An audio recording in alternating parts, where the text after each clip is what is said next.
tous, nous sommes en 2050. Bienvenue dans ce podcast où nous traitons de l'actualité du jour. Et quelle actualité, hein? Ah oui, c'est vrai?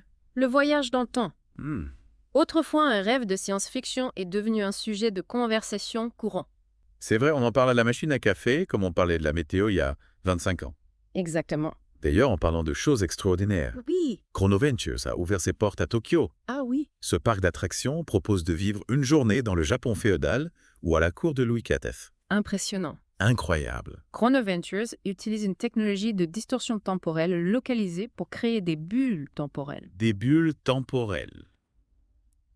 Imaginez des espaces où le temps s'écoule différemment d'une autre. Mhm. Ces bulles permettent aux visiteurs de se promener dans le passé en toute sécurité, sans risquer de modifier le cours de l'histoire.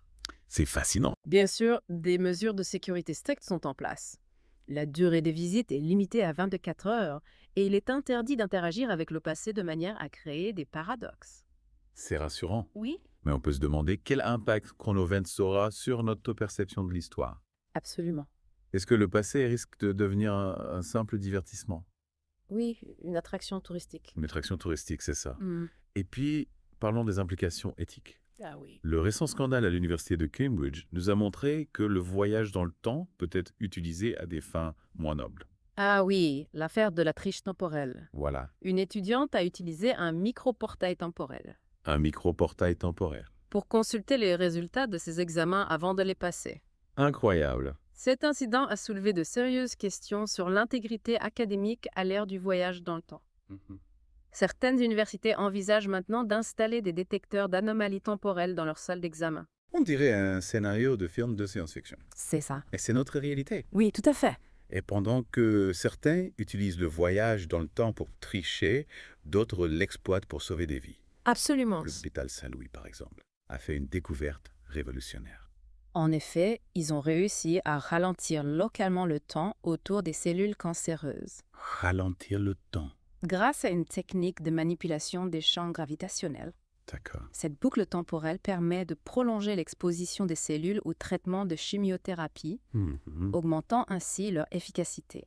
C'est une avancée majeure dans la lutte contre le cancer. Absolument. C'est une nouvelle incroyable. Oui.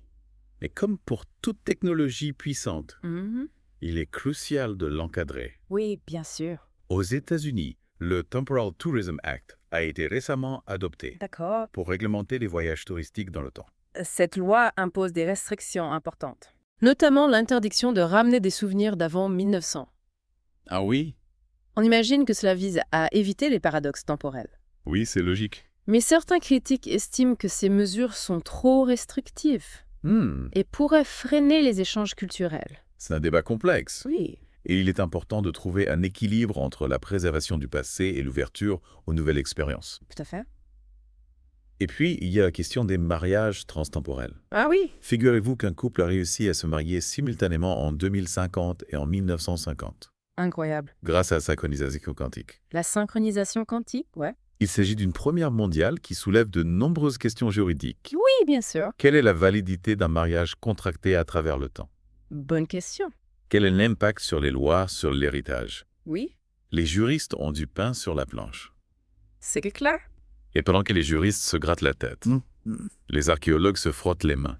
Avec l'avènement du chronoscanning, Le chronoscan. ils peuvent désormais observer directement les événements historiques sans avoir à fouiller le sol. Cette technologie est révolutionnaire. Le chronoscanning utilise des ondes temporelles pour créer une image tridimensionnelle du passé. C'est fascinant. C'est une véritable révolution pour l'archéologie. Oui. Grâce à cette technologie, on a enfin pu percer le mystère de la construction des pyramides. On a pu observer les techniques utilisées par les anciens Égyptiens, la logistique, l'organisation du travail. Passionnant. C'est passionnant. Oui, vraiment. On a accès à une quantité d'informations incroyables sur le passé. On peut littéralement voir l'histoire se dérouler sous nos yeux. C'est incroyable. Et dire qu'il n'y a pas si longtemps, on se contentait de vieux livres et de témoignages parfois contradictoires. En parlant de passé et de présent, Oui. vous avez entendu parler du chronotoast Troimeld. Ah oui, le grille-pain révolutionnaire qui utilise le voyage dans le temps pour réparer les toasts brûlés. Exact. C'est assez cocasse comme invention. Ah, c'est sûr. Mais ça montre bien l'inventivité humaine. On est capable d'envoyer des gens dans le passé. Mais on galère toujours à faire un toast parfait du premier coup. Oui. C'est un côté un peu absurde, vous ne trouvez pas? C'est vrai, il y a un contraste amusant entre les applications grandioses du voyage dans le temps et certaines inventions plus triviales. Hmm. Mais après tout, pourquoi se priver d'un toast impeccable? Pourquoi pas, après tout? Voilà. D'autant plus que d'autres utilisent le voyage dans le temps pour des choses beaucoup moins louables. Ah oui. Souvenez-vous de ce trader qui a exploité une faille temporelle pour voir les cours de la bourse avec quelques secondes d'avance. Ah oui, l'affaire du time trading trader, Voilà. qui a défrayé la chronique en 2049. Hmm. Ce qui est intéressant, c'est la nature même de sa condamnation. Oui. Il a été obligé de restituer tous ses gains illégaux dans le passé. Une sorte de justice poétique en quelque sorte. Exactement. On répare les erreurs du passé pour préserver l'équilibre du présent et du futur. C'est ça on essaie, en tout cas. On fait de notre mieux. Cette affaire nous rappelle que le voyage dans le temps n'est pas un jeu. Non. Chaque action, même minime, peut avoir des conséquences imprévisibles sur le continuum espèce-temps. C'est ça. D'ailleurs, en parlant de conséquences, Oui, est-ce qu'on réalise vraiment que tout cela a commencé il y a seulement 25 ans? c'est vrai. Le 18 janvier 2025, la première microfluctuation temporelle a été observée en laboratoire. Eh oui, et depuis, le monde a été bouleversé. Complètement. En l'espace d'une génération, on est passé de la théorie à la pratique, de la fiction à la réalité. C'est ça. Le voyage dans le temps, qui est un sujet réservé aux scientifiques et aux auteurs de science-fiction, est devenu un élément de notre quotidien. Intégralement. Oui. Et ce n'est probablement que le début. Probablement. On peut s'attendre à des avancées encore plus extraordinaires dans les années à venir. Absolument, mais face à ces progrès fulgurants, il est essentiel de se poser les bonnes questions. Quel futur voulons-nous construire avec cette technologie? Quels sont les risques et les opportunités? C'est une discussion essentielle que nous devons avoir collectivement. Et vous, cher public, qu'en pensez-vous? Oui. Si vous aviez la possibilité de voyager dans le temps, où iriez-vous? Dans le passé, pour assister à des événements historiques marquants, ou dans le futur, pour découvrir les innovations qui nous attendent. Le passé avec ses mystères et ses leçons, ou le futur avec ses promesses et ses incertitudes, quel dilemme? Un vrai dilemme, oui. C'est une question fascinante en effet. Oui. Le voyage dans le temps nous oblige à repenser notre rapport au temps lui-même. Est-ce une ligne droite immuable ou un fleuve aux multiples ramifications? Bonne question. Et puis il y a la question de l'impact du voyage dans le temps sur notre propre identité. Ah oui. Si on peut revivre des moments clés, notre passé, est-ce qu'on change qui nous sommes? C'est possible. Est-ce qu'on peut vraiment modifier le passé sans se modifier soi-même? Voilà autant de questions vertigineuses qui dépassent le simple cadre de la science. Le voyage dans le temps n'est pas seulement une révolution technologique, c'est une révolution philosophique. On se retrouve face à des paradoxes, Oui, des questions éthiques, c'est ça. des possibilités infinies. C'est à la fois exaltant et terrifiant. Oui, je comprends.